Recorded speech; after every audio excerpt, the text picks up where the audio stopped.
இந்த வாரம் அன்ஃபேர் எவிக்ஷனா என்னப்பா ட்விஸ்ட் மேல ட்விஸ்டா இருக்கே அப்படின்ற மாதிரிதான் இருக்கு. ஒரு சிங்கிள் எவிக்ஷன் மட்டும் தான் இந்த வாரம் பண்ண போறாங்க. அதுவும் பாத்தீங்கன்னா அன்ஃபேர் எவிக்ஷனா இருக்க போகுது. இந்த எவிக்ஷனை தொடர்ந்து அடுத்த வாரம் பாத்தீங்கன்னா ஃப்ரீ டாஸ்க் வந்து நடக்க போகுது. ஆல்மோஸ்ட் வந்து 75 டேஸ் கிட்ட நெருங்கியுமே பாத்தீங்கன்னா இந்த சீசன் வந்து டிஆர்பி என்பது 10 பைசா கூட பிரயோஜனம் இல்லாம இருக்கு. அன்ஃபேர் எவிக்ஷன் எதுவும் நடந்துச்சு அப்படின்னா கண்டிப்பாவே பாத்தீங்கன்னா பீக்ல போக ஆரம்பிச்சிடும். ஃப்ரீ டாஸ்க்கு சொல்ல எல்லா சீசனுமே பாத்தீங்கன்னா நல்லா நடக்கும். இந்த சீசன் என்ன பண்ண போறாங்க அப்படின்னு சொல்லிட்டு தெரியவே இல்லை. இன்னைக்கு விஜய் சேதுபதி என்னெல்லாம் கேட்க போறாரு எல்லாத்தையுமே நம்ம ஃபுல்லாவே பார்த்தலாம். ஹாய் மக்களே, அவங்க ஷாம். நிறைய பேர் வீடியோ பாக்குறீங்க, லைக் பண்ணாம பாக்குறீங்க. லைக் பண்ணிட்டு பாத்தீங்க அப்படின்னா ரொம்ப சந்தோஷமா இருக்கும். ஹைப் இருக்கும், ஹைப்பை கூட தட்டி விடுங்க. அதாவது நீங்க வந்து எல்லா சீசனுமே வந்து ஒரு அன்ஃபேர் எவிக்ஷன் கண்டிப்பாவே நடக்கும்.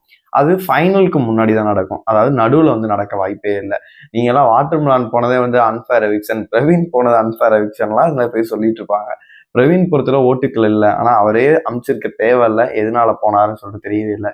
அதுக்கப்புறமேட்டு வாட்டர் மிலான் இருந்த வரைக்கும் டிஆர்பி இருந்துச்சு, அவர் போனதுக்கு ஒரு டிஆர்பி இல்லை அப்படின்ற மாதிரி சொன்னாங்க.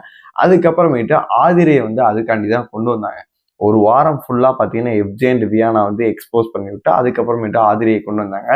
பெருசா நம்ம எதிர்பார்க்கவே இல்லை, எதுக்கு இது கொண்டு வராங்க அப்படின்னு சொல்லிட்டு. அதான் ஆதிரி வந்ததுல இருந்து கேம் மாத்துவாங்கன்னு பார்த்தா அது நீலாம்பரி மோட்ல ஏதோ பழிவாங்க நோக்குல தான் விளையாண்டுட்டு இருக்கு. டாஸ்க்கும் பாத்தீங்கன்னா அந்த அளவு இதுவும் கிடையாது. அதனால திரும்பி எஃப்ஜே கூட சேர்ந்துட்டு தான் இது பண்ணிட்டு இருக்கேன். அந்த கேப்டன்சி டாஸ்க் எல்லாம் நீங்க பாத்துட்டீங்கன்னா உங்களுக்கு நல்லாவே தெரிஞ்சிருக்கும். ஃபுல் அண்ட் ஃபுல்லி ஒரு களத்துல தூக்கி வச்சுக்கிட்டு டிஃபெண்ட் பண்ணிட்டு இருந்தார். பார்க்கறதுக்கே காமெடியா இருந்துச்சு அப்படின்னு சொல்லணும். சரி, நம்ம வந்து அபிஷியல் ஓட்டுங்க வந்து பாத்தீங்கன்னா ஒண்ணு இருக்கும். அன்அபிஷியல் ஓட்டுல வந்து பார்க்கும்போது திவ்யா அவர்களுக்கு தாறுமாறான ஓட்டுகள் வந்து விழுந்துட்டு இருக்கு. கம்ஃபர்டபுள் பொசிஷன்ல இருக்காங்க, தடுக்கவே முடியாது. ஒன் ஆஃப் த ஃபைனலிஸ்ட் அப்படின்னே சொல்லிடலாம். அப்புறம் வந்து கமருதீன் அடுத்த வார கேப்டன், அவருக்கு பாத்தீங்கன்னா ஓட்டுகள் வந்து தாறுமாறா விழுது. அரோரா, அதாவது சைலண்டா ஒருத்தவங்க காயின் ஊத்துறாங்க. நம்ம முன்னாடி நினைச்சோம் இவங்க வெளியில போயிடுவாங்க போல இருக்கு அப்படின்னு சொல்லிட்டு நம்மளே கூட பேசியிருக்கோம். ஒரு பேடா ஒரு கேம் விளாண்டுட்டு இருந்தாங்க, அதுல இருந்து மூவ் ஆன் ஆகி வேற மாதிரி ஒரு கேம் வந்து பாத்தீங்கன்னா இது பண்ணாங்க. அததான் விக்ரம் வந்து பாத்தீங்கன்னா சுபிக் ஷாட்ட சொல்லி அதுக்கு வந்து உடம்பு சரியில்லாம ஆக்கி அப்படி வந்து விக்ரம் வந்து ஒரு கேமை பண்ணி விட்டாப்ல. அப்படி இருக்கும்போது சைலண்டா காயினை ஊத்தி பாத்தீங்கன்னா வந்து நம்ம அரோரா வந்து மேல போயிட்டாங்க. பார்வதி கீழே தள்ளிட்டாங்க அப்படின்னே சொல்லலாம். அதனால 4 பொசிஷன் வந்து கம்ஃபர்டபுளாவே இருந்துச்சு. இப்ப கடைசி பொசிஷன் அபிஷியல் ஓட்டிங் படியும் சரி, அன்அபிஷியலா எவிக் பண்ணோம் அப்படின்னா ஆதிரையை தான் எவிக் பண்ணோம். ஆதிரைக்கு வந்து பாத்தீங்கன்னா ஓட்டுக்கள் என்பது சுத்தமாவே இல்லை. அப்புறமேட்டு எஃப்ஜேக்கும் ஓட்டுக்கள் இல்லை. அதே மாதிரி பாத்தீங்கன்னா சுபிக்ஷாக்கும் இல்லை. அப்படியே அமித், அப்புறமேட்டு சாண்ட்ரா அப்படின்னே வருது. சாண்ட்ரா எது காப்பாற்றுவாங்க அப்படின்னா அடுத்த வாரம் வந்து ஃப்ரீ டாஸ்க் இருக்கு. பிரச்சனை உள்ள வருவாரு, குழந்தைங்க வருவாங்க, டிஆர்பி. சுபிக்ஷா பொறுத்தளவு பார்த்தீங்கன்னா அடுத்த வாரம் அவங்க ஃபேமிலில இருந்து அவங்க அப்பா எல்லாம் வருவாங்க, டிஆர்பி அதெல்லாம் வச்சிருப்பாங்க. அடுத்த வாரம் நம்ம பார்க்க போறது அப்படின்னா எஃப்ஜேயை பொறுத்தளவு எனக்கு ஒரு டவுட் இருந்துகிட்டே இருந்துச்சு. அதுக்கப்புறமேட்டு ஆதிரை அடுத்த வாரம் அவங்க அப்பா அம்மா 24 வச்சிருக்காங்க அப்படின்ற மாதிரி சொல்லி வந்து டாஸ்க்லையும் ஜெயிச்சிருக்காங்க.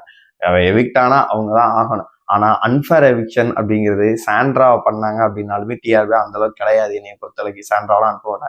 அன்ஃபேர் எவிக்ஷன் என்பது இந்த வாரம் நடந்ததெல்லாம் வச்சு பார்க்கும்போது சமூக வலைதளங்கள் ஃபுல்லாவே ஒரு விஷயம் வருது. என்ன அப்படின்னா இதுக்காக தான் இது பண்றாங்க அப்படின்னு சொல்லிட்டு பார்வதியோட பேர் தான் அடிபடுது. போன வாரத்துக்கு முந்தின வாரம் கூட இந்த மாதிரி ஒன்று அடிபடுச்சு. ஏதோ ஒரு எக்ஸ்போஸ் பண்றாங்க பார்வதிய, இதுக்காக தான் அப்படின்ற மாதிரி சொல்றேன். அதே மாதிரி இந்த வாரம் பாத்தீங்கன்னா அவங்க பண்ண நிறைய விஷயங்களை எக்ஸ்போஸ் பண்ணாங்க. அந்த டாஸ்க் ரூம்ல இருந்து அவங்க வெளியில வந்து திரும்பி கூப்பிட்ட விஷயங்களா இருக்கட்டும், நைட்ல நாய் எதுக்கு குலைச்சிச்சு, மிகப்பெரிய ஒரு சர்ச்சையை கிளப்புது.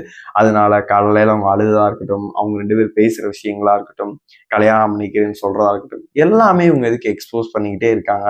விதிமீறல்கள் எதுவும் நடந்துச்சா, என்ன நடந்துச்சு அப்படின்னு சொல்லிட்டு நம்மளுக்கு எதுவுமே தெரியாது. ஏன்னா நம்மள்ட்ட ப்ரூஃபும் கிடையாது, எதுவுமே கிடையாது. ஆனா உள்ள இருக்க டீமுக்கு வந்து கண்டிப்பாவே தெரியும். ஏதோ ஒண்ணு இவங்க எக்ஸ்போஸ் பண்ண பாக்குறாங்க. பார்த்துட்டு அடுத்ததா வந்து எவிக் பண்ணிடலாம், இந்த நார்மலாவே எவிக் பண்ணிடலாம் அப்படின்ற மாதிரி பிளான் போகிறதாகவும் நியூஸ் வருது. எந்த உண்மை அப்படின்னு சொல்லிட்டு நம்மளுக்குமே தெரியவே இல்லை. அதனால வந்து பார்வதி எவிக்ட் ஆகிறதுக்கான வாய்ப்புகள் தான் ரொம்ப அதிகமா இருக்கு அப்படின்ற மாதிரி சொல்லப்படுது. வெயிட் பண்ணி பார்க்கலாம் வந்து ஃபேர் எவிக்ஷனா இல்லை அன்ஃபேர் எவிக்ஷனா அப்படின்னு சொல்லிட்டு. அடுத்த வீடியோ வந்து விஜய் சேதுபதி இந்த வாரம் என்னால கேட்க வாய்ப்பு இருக்கு அப்படின்னு சொல்லிட்டு அடுத்த வீடியோல பார்ப்போம்.